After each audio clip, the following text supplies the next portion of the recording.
Got it. Welcome back. Rellism Sports Talk, episode 143. Thank you for checking us out on YouTube, listening on Anchor and Spotify, checking us out on Facebook that my man GM Tommy runs. His birthday was yesterday. GM Tommy, happy birthday. Also a thank you to 360 Painting, where all things are covered. All angles are covered with 360 Painting. Locally here in Harrisburg, Virginia. Quality pricing, quality work, and quality customer service. Always keeping faith in my commanders, love for the Black Mamba, and all the love for my mama. It's on Rellism Sports Talk. We talk about sports from Hall of Famers to local talent to the big time storylines. Hey, and I want to thank all my new subscribers, Horace and my man Jared Briscoe from James Madison University, which leads me to my special guest and his wonderful son, Mason. JMU alumni.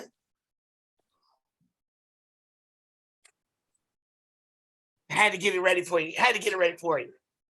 JMU alumni who actually has 3 degrees, not 1, not 2, not 3, but 3 degrees.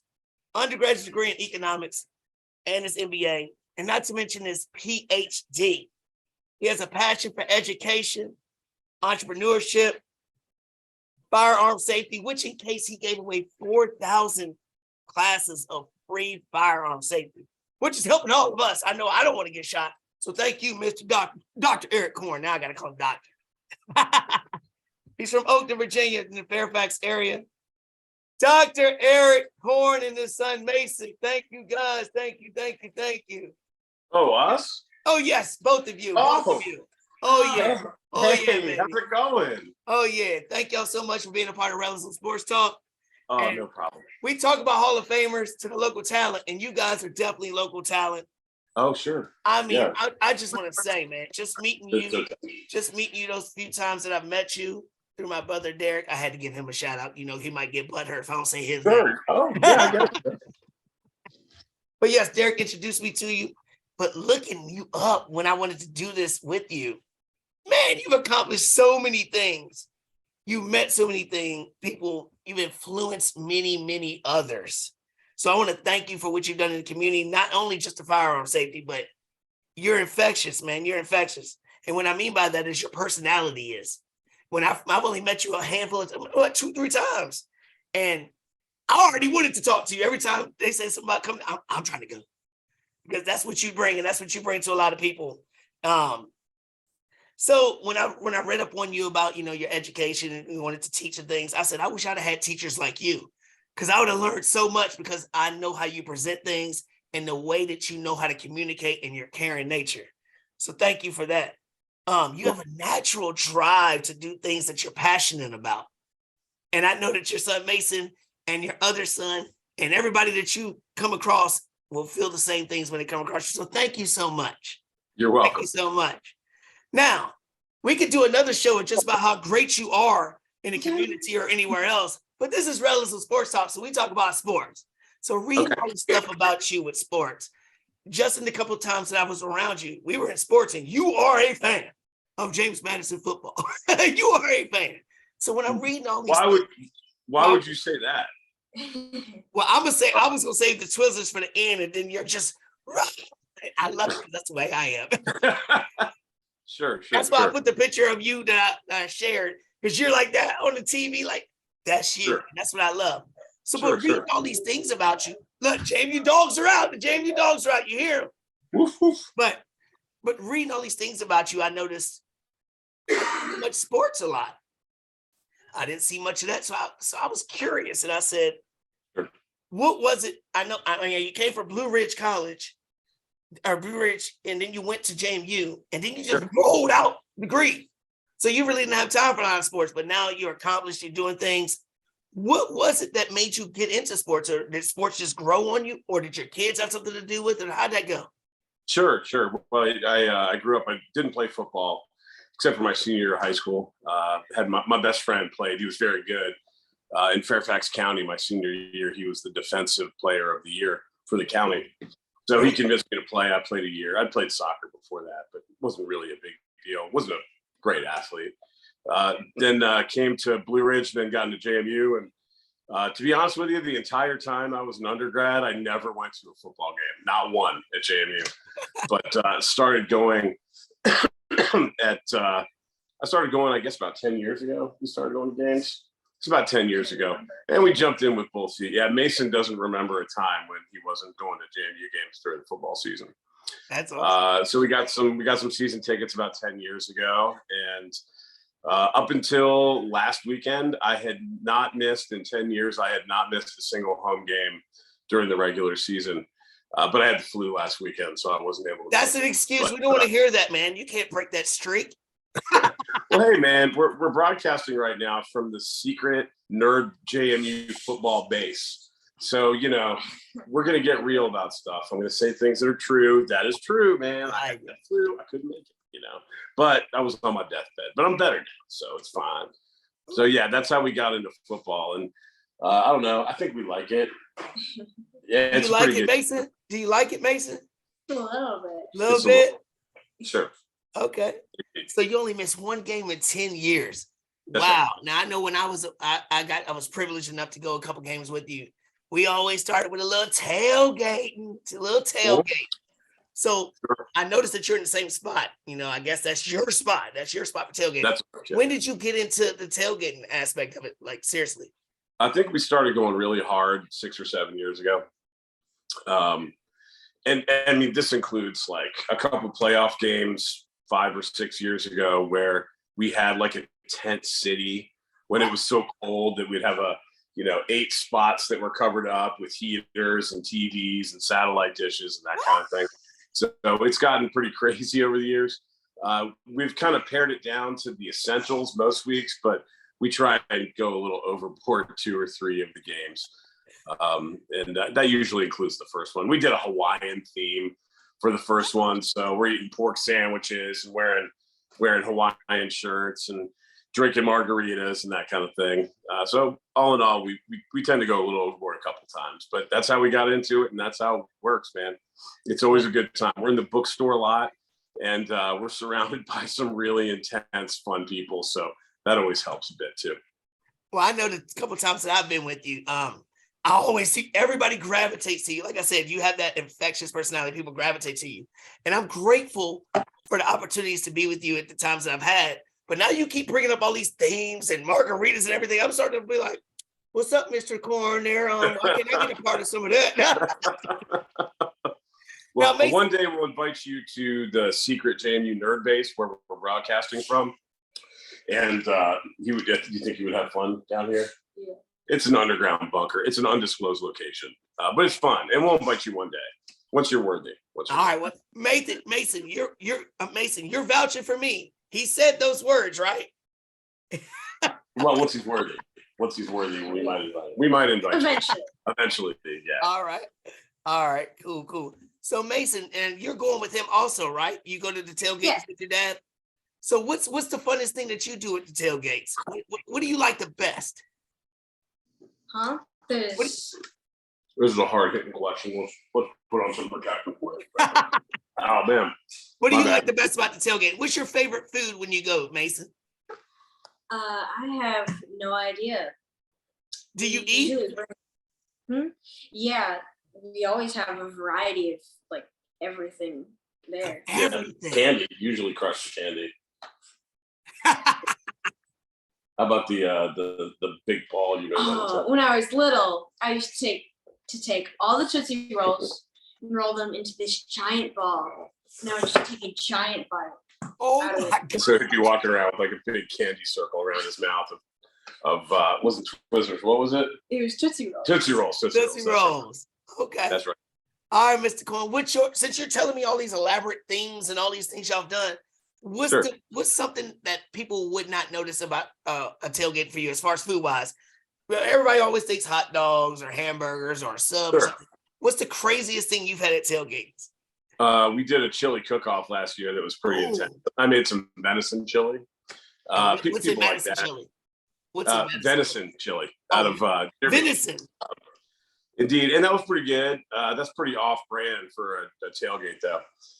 Let's see what else have we done that's weird. We used to do Bojangles all the time because we like Ain't nothing wrong Bojangles. with that.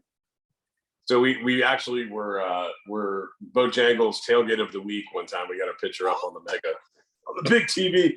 I don't know, Mace. What else? What do you think we've done that's been weird? Ooh, Something different. Different. something completely different. I feel like all the themes that we have done Yeah, like are unusual for tailgate. that's true. You're probably right. Yeah. That's That's awesome. Yeah. Yeah, Like the because Hawaiian theme at the beginning of the year, we did pork, and the chili cook-offs have been cool. What else have we done? We've done like hot dog bars and nacho bars before. Yeah. We had a pizza oven out there once. We were doing pizza. a pizza We like oven. to eat. We had a pizza oven, like a portable pizza oven, and did that out there in the parking lot. That's a pretty good time. So all kinds of different stuff, man. I mean, We usually have like dumplings sometimes. oh yeah, like dumplings. Yeah, those are good too. Those are a little weird, but very good. What's that banchi? What's that one thing that? I cannot remember. Yeah, congee. It's congee. Yeah, one of our guys' wife is from China, and so she makes really cool stuff. But you wouldn't think of it as typical tailgate food, but really, when you're cold and you're in a parking lot, everything's good. You got that right. See, That's right. I'm writing down everything you're saying because, and like I said, I am fortunate and privileged to have gone with you the few times I've went. But next time, hopefully there's a next time, I'm gonna say, what about all the things you listed? Oh, okay. She's not only going to show up, but you're going to demand royal treatment. Huh? Nah, I'm just messing with you. I don't think he's coming to the nerd days. She's not coming to the Super Jamie nerd days. You're not invited anymore. You're uninvited. Oh no. That's right. So you said you've had season tickets for 10 years, same exact seats that I've been a part of with you. We've moved around twice. We were in the club for a little while. We moved over up into the Purple Monster, and we've been down where we are probably 5 years. Yeah. Down where we are, and we're in section 103. We've been down there for about 5 years. You like that one best? I think so. Yeah. We're surrounded by really cool people. We tailgate with folks that I went to undergrad with, so people that I've known for 20 years. And we have a great time. My buddies Ryder and Jeff and Matt and Ben and their families, we've all kind of gotten together and done our thing. So it's pretty great. Yeah, like I said, the times I've been there in those seats, it's like everybody around you's awesome. You know everybody on the field, that's awesome. Everybody speaks to you. It's amazing time. Like I get so excited. I'm like, oh, I gotta get to go. Mr. Korn. I get on giddy because I know it's gonna be a good time from start to finish. So again, thank you for that. Sure. So now now JMU is in the big boys, in the FBS right now. So That's right. It's a competitive season this year. I was not expecting that. Were you guys expecting them to be so competitive this year? I was surprised. I didn't think this was a good move for the fans.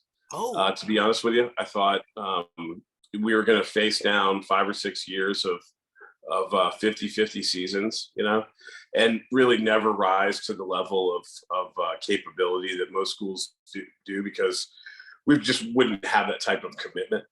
But man, was I surprised. First 5 games in the year, knocking out 5 wins. That was huge. And I think all of us were surprised even at that. So I'm a convert. I'm an official convert. Whereas before I felt this was not a good call, not good for the fans, not good for the school, not sustainable. Now I think it was a fantastic call, and you got to give credit where credit is due to Jeff Bourne and Coach Signetti for making the right call, and our guys really rose to the occasion. All credit also has to go to them for a really tough season, knowing that they were not going to be bowl eligible, that they were not going to be championship eligible, but kicking everybody's butt anyway. I mean, that was just awesome. So it was, I think, credit where credit is due. But I'm certainly a convert, and I can say that with 100% certainty.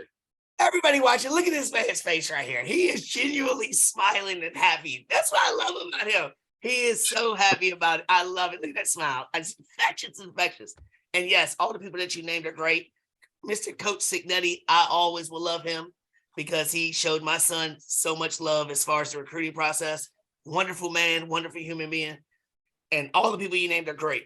So were you not wanting them to go to FBS because you didn't think they were going to be competitive enough? Or did you just enjoy winning an FCS level, battling just North Dakota State. To be honest with you, I was at the North Dakota game last year. Wow. And for the last 3 or 4 years, I've really enjoyed knowing that at the end of the season, we had NDSU waiting for us. I mean, they're a juggernaut. They're amazing. Their fans are amazing. Their program's amazing. Their town is freezing. But besides that, it's pretty awesome. I think for me, just knowing that at the end of the year, those guys were always going to be staring down the barrel at us was something that I appreciated, that I could always look forward to in the playoffs. As it is now, we don't know who we're going to play in a bowl, but having the NDSUs and the South Dakotas and the Montanas perennially waiting for us at the end of the line was a pretty big deal when we were FCS. Yeah. But now we've got bigger fish, so it is what it is. Bigger fish, and they still back there. They still there. They could have moved up a long time ago too, but they still down there. That's right. I'm proud to say that JMU is kicking butt, like you said. They are. And yeah. Next year, it's going to be even more crazy because they can get to a bowl game. And I would have never thought that because I didn't think they were going to be great this year. You know what I mean? So that's right. More recruits. That's going to bring better recruits coming in because they know. I think so. Yeah. Level, and we've already won it at a lower level. And we put the NFL and all these different things. I think James Madison is going to rise dramatically. And so speaking of that, going to the FBS, being successful, doing all these things, are your routines going to change? Because whenever you move up to something like that, more money's involved. More money's going to come around everywhere. Well, do you think with more hands in the cookie jar, that's going to impact you as far as your tailgating, your seats, or anything like that? Or you just... I mean, man, we wake up on Saturdays, we go set up, we drink adult beverages, and well, not him, but the rest of us. I was about to say, drink adult beverages and Gatorades and eat hot dogs in the parking lot, man. We're not a big part of this. We like to cheer on the people that are. For their purposes, I would say absolutely that things are going to change for them, for the team, for the coaches, for recruiting, for the athletic director. For our opponents, things are going to change in a dramatic way. But for us, I just don't think it's going to happen. I mean, our end of season championships are going to be bowl games, and they'll be a lot farther away than we've ever had, which is an odd thing, but it is what it is. One of the not so great things about moving up to the FBS is we don't have championship runs at home anymore. Right. Like the last several years, if we had a really good year, we would tack on 3 or 4 home playoff games that we'd be able to have and host. And I think that's one way that this move is negatively affecting us. But for the vast majority of it, man, we just get to go and watch football. And the competition may be stiffer, but after watching this year, you barely know. I agree with you. And you say, those 3 weeks or whatever, having those home games or whatnot, you think that might be a little letdown or whatnot until JMU goes to like the Hawaii Bowl to play somebody and you get to go to Hawaii. You're watching. You're like, this might be a little bit better. I went to North Dakota last year, and for 2 years we went down to Frisco, Texas to watch the national championship. Yeah. Would I fly to Hawaii to watch a game? I don't know. Mason, would you want to go, Mason? Would you want to go? Yeah. You want to go to Hawaii Bowl? If there is one, some kind of Aloha Bowl or whatever. Yeah, there is. Yeah. I don't know. I think I would probably try. And if I could make it, I would make it. I'm sure you would try. So with the year that we've had, Mason, how many games have you been to this year? I have no idea. A bunch of them, right? A bunch of them. Yeah. Yeah. So what was your favorite game this year, Mason? You had to pick one. What was your favorite? Also, I have no idea. I mean, every game. Oh, probably the one where we completely destroyed them by 40 points. The last one? Yeah. The last game? One. Yeah. Oh, yeah. You mean the one where we beat the people that went to the championship by 40 points? Yes, that's what I was going to get to. Yeah, that's. So he got to go and you didn't? That's right. Yeah. So you got to see that. So I was going to bring that up. I'm glad y'all brought that up. How do y'all feel? JMU beat Coastal Carolina pretty handily, and then seeing them crumble in their championship game. That's right. That has to give you high expectations for next year, right? I mean, they're beating the teams that beat Notre Dame, which I'm a Notre Dame fan, and that beat Texas A&M. I am I've never been the biggest gigantic JMU fan, but I'll tell you what, if you're not rolling with James Madison around this area, something's wrong with you because they on the up and up, and It's true. It's gonna be exciting coming forward, right? It's really fun to see places like Marshall and Virginia Tech and WVU have a fan base that expands beyond people that are directly associated with the school. So local folks, That's right. Particularly at Marshall, because there's nothing else there besides Marshall. Right? Right. It's been a real pleasure watching local people that never worked or went to JMU jumping on the bandwagon. And folks, if you're watching, we will take you all. We will take you all. It's true. That's we love right. the fan. It doesn't matter if you went to the school. Just throw on a purple shirt and come on down and eat our hot dogs in the parking lot. You got that right. You absolutely correct. Because when you're successful, everybody loves being around success. JV has proven to be successful time and time again when people thought they wouldn't be. And they just keep on exceeding expectations. And it's just a show of the whole quality of the university from head to toe, alumni to presidents and everything about James Madison. And if you don't know, you better know, because women athletics, men athletics, everything is out here killing. Softball, lacrosse. Speaking of lacrosse. Women's volleyball. Yeah, women's volleyball, yes. Lacrosse. That's right. Does somebody in the room over there play lacrosse? Oh, that's you? Oh, nice. Yeah, that's him. I mean, we talking about football being all tough. Lacrosse might be one of the toughest, other than rugby, sports I've ever seen. What is it you like about lacrosse, Mason? What do you like about lacrosse? A lot of running. A lot of running. A lot of running. Do you be getting physical with people? Do you hit them a little bit? Yeah. You get that from your dad, don't you? What are you talking about, man? I'm just joking. He's a friendly teddy bear. I'm a friendly teddy bear. Something I like about lacrosse is it's just constant. It's not like with football you have plays where you can rest, but with lacrosse, it just keeps going. The game doesn't stop, even if you need it to. Yeah. Well, as a rather bigger boy, I like to stop for a little bit. But that's awesome that you like to keep going like that, man. That is awesome. That's just like your dad's natural drive to do the things that he's passionate about. I love that. Keep doing that. Mason, I have complete confidence in you doing that. Do you want to continue that going further in your career? Yeah. Where would you like to do that at? I don't. Do you want to be a Duke one day? Do you want to be a Duke one day like your pops? You want to be a Duke? A Jamie Possibly. Duke? I don't know. He said possibly. Possibly. Hey. It'd be kind of weird because everybody there already knows him. So you want to get out of his shadow then? That's what you're saying. I want him to get out of my shadow. You can't. Okay. Yeah, I want both of these boys to go elsewhere, but they might end up here. Whatever they want to do. Ain't nothing wrong with that. That's exactly right. So the last game that I attended with you, a lot of people don't see this when you're watching on TV or whatnot. There was a situation where the special teams kept messing up over, and it was like 3 times in a row, certain things. That was probably my best moment of the year, watching stuff like that. And then they ultimately came back and won the game. Is there any certain things behind the scenes that people won't be able to see that was the best for you? What was your best behind the scene moment or something that we won't know? We're pretty close. Our tickets are pretty far down. So we get to hear when the boys screw up, we get to hear the coaches telling them that they did.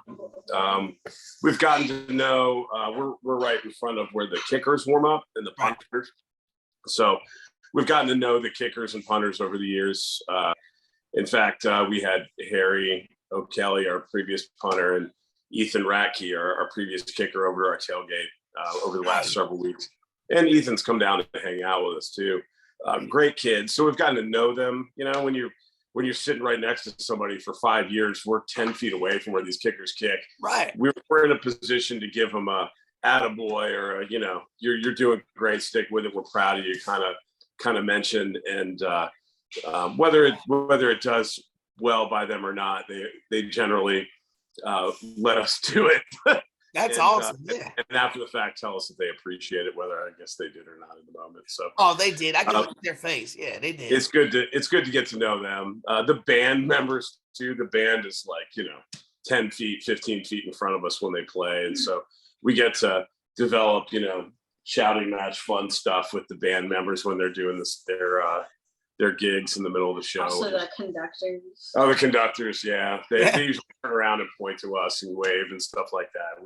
We've developed a good rapport with a lot of the folks involved, which is nice. I got the stink eye from Coach Signetti the first game of the year after cheering maybe a little bit too loud when he was trying to make a speech. And so I guess they know who we are a little bit, but that's okay. We're just having a good time, and we're generally very supportive of everybody. Yes, you are very supportive, and everybody that you mentioned on the field knows who you are. I tend to bet the people behind you know who you are also, because I was also a part of the Twizzler experience, is what I call it. I've never seen anything like this. This guy, not the little fun size Twizzler, not the ones that you want to be cheap on Halloween and give out to kids because you don't want to spend a whole lot of money. Mr. Dr. Eric Korn got the jumbo joints. I'm talking about the Twizzlers like this, the thick packs, the thick packs, the case up. Talking about, let's throw them up. I'm like, what? You're throwing up these gigantic Twizzlers, except for the ones that Derek stole. But That's right. What started this with the Twizzlers? I mean, is this obviously these people knew you were about to do something, because I saw people waiting for the Twizzler experience. Where'd that come from? We're in section 103, so we're down in the front. And 2 or 3 years ago, when did we start that? 2 or 3 years ago? I don't remember. It's probably 2 or 3 years ago. I don't know. I felt like we were having a down game, so I bought all the Twizzlers that they had at the concession stand, and I went down to our seats in the front, and I turned around and I asked people in our section if they wanted some Twizzlers, and just started chucking them. So that turned into every game for the last 2 or 3 years. We go buy out all the Twizzlers that they have at our concession stand. And it's not just me anymore. It's other folks. Our buddy Glenn Cash gets involved, and so the other guys that are with us. So we just buy out all the Twizzlers they have. And when there's a lull in the action, we turn around and ask everybody if they want some Twizzlers, and the whole section goes nuts. Yes. All the kids, we try and get the kids. And during the Marshall game, there was a couple fans that they wanted some Twizzlers. They were pretty far back, and so I'm not a great thrower, so I chucked a thing of Twizzlers and it hit this poor lady in the face, and then the kids got them. She was, we're usually nicer to our visiting fans than that, but that was funny. So that's what we do, man.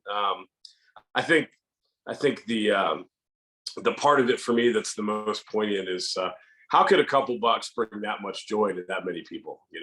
It brings a sense of community. Your kids lose their freaking mind if they get a $3 bag of Twizzlers, and that's awesome. So we try to throw 30 or 40 bags and make some fun and bring some joy to people, and I think we succeed. So it's always a good time, and we usually keep some for ourselves too. Yeah, because that's our and you say how can a $3 thing or whatever, but nobody else is doing that. That's what makes you special, and that's what makes you genuine, and that's what makes people gravitate towards you, because you're so generous and so polite. And the reading about you, like I said, I don't want to keep talking about all that, but you are somebody that I'm proud to say that I know. You know what I mean? But you carry yourself like you're an average Joe, average family, average man, and that's what I appreciate about you, sincerely, because you don't look down on anybody. You look to make everybody else and everybody else's experiences the best it can be. And that's a product of James Madison University, because they're trying to make everybody better. And like you said, we don't care if you went to JV or not. Come support. That's right. We'll take you all. We love it. So before we go, I know we're running. We got 10 minutes left, but I want to finish one thing, because most people that I talk about when we talk about James Madison football, their favorite game is always the Virginia Tech upset. Always been Virginia Tech upset. Do you guys have a favorite game that you've ever been a part of in your 10 years? A favorite game that you won, lost, whatever? I have two. What are your two favorites? Me? Yeah. How about you? You want to talk about you? Why don't you go? Okay. So two.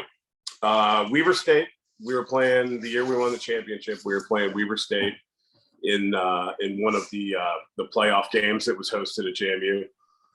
We won from a field goal, 47-yard field goal. It was freezing cold in the last several seconds of the game, made by Ethan Ratke, the guy who's become a friend of ours, and then went on to win the championship. So that was a big, big game. That's awesome. And I think all of us that were there will never forget that. It was a big deal. So that was one. And the other one was last year. I went to North Dakota NDSU. We didn't win that game. We should have. But I guess you say that every year.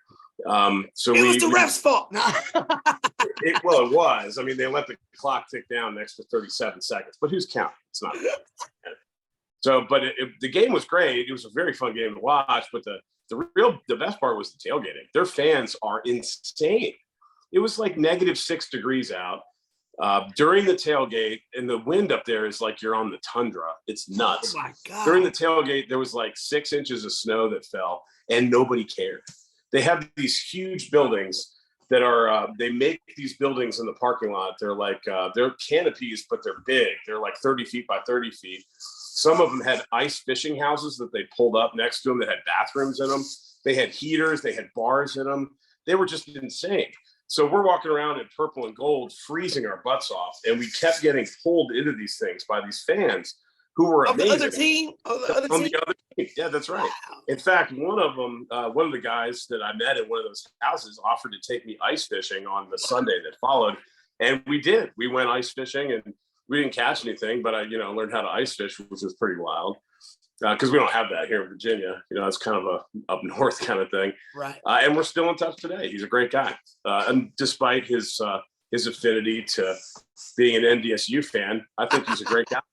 There's nothing wrong with that. So that would be the second coolest experience I've had. Winning the national championship would be a pretty big deal too. I mean, we were down on the field. And one of the things that struck me about that was we all stormed the field after winning the championship, as one does. Sure. And you're down there with the players that you've been watching from the stands, and they all take off their helmets for the first time, and you look at them, and they're like kids, man. Yeah. They're like 19, 20, 21 years old. And, you just don't look at them that way because they're freaking massive from the sidelines. A guy who's 6'5", who you've been watching all season, all of a sudden you're standing next to him, his helmet's off, and he looks like the 21-year-old kid that he is, That's right. It was a unique thing. We had a great time doing it. In fact, I think that's the only bone I've ever broken in my life was when one of my guys gave me a high five when we won that game. He was like, "Do it, man, yeah," and then broke my thumb. What? You didn't feel it to the next day, though, right? Hey, man, we were feeling no pain. It was cold. It was awesome. The streamers are popping. It's in Frisco, Texas. That was against Youngstown. That was a big game. So I'd say that would be my third, among my top 3 favorite ones. Do you have any specific ones? Not really. Not really? No. You're just in it for the fun and you like it all? Yeah. He's just wants those Tootsie Rolls, baby. Give me the Tootsie Rolls. Give me the Tootsie Roll. That's right. Indeed. Well, guys, thank you so much for your time. Very privileged to have you and Mason there. James Madison University is on the up and up. And I know we're talking about football, but last night the basketball team barely lost to the number 3 team in Virginia. But the thing I took from that, listening to the game, they talked about Harrisonburg and James Madison so much during the broadcast. It was insane how much they keep bringing us up.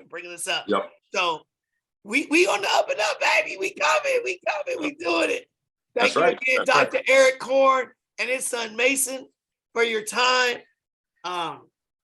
James Madison University, baby. Thanks for having us on. Go Dukes. Next Thursday, live show, McAdoo's. If you have time, we'd love to have you out there. If we're available, we'll make it. But I'm sure it'll be great. You do awesome work, man.